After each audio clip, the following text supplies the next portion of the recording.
Okay, so I'm going to talk about audit trails in an Oracle database, but firstly, a little bit about me. I only do Oracle security, and I've only been doing Oracle security since about 2001.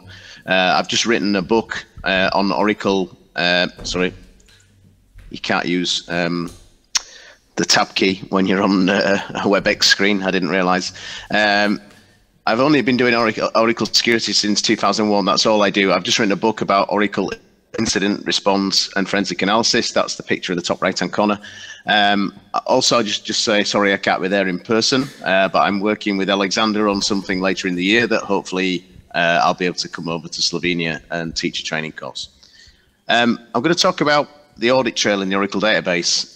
Just going to talk a little bit of background, then I'm going to talk about a toolkit that I've created. I'm going to hack a database and an Oracle system. And we're going to look at what Oracle gives you by default. So the state of the nation, the audit trail nation.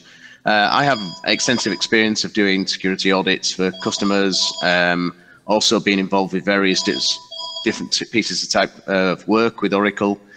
So database vault, virtual private database, obviously designing audit trails, secure coding, these types of things. And I talk to people and I see their databases, and the big thing that always stands out to me is that most databases don't have an audit trail in the database itself. So often applications have an audit trail, and there is always this consensus that the reason people don't put audit in the database is that there is this perceived perception that it slows the database down, that there is a performance impact.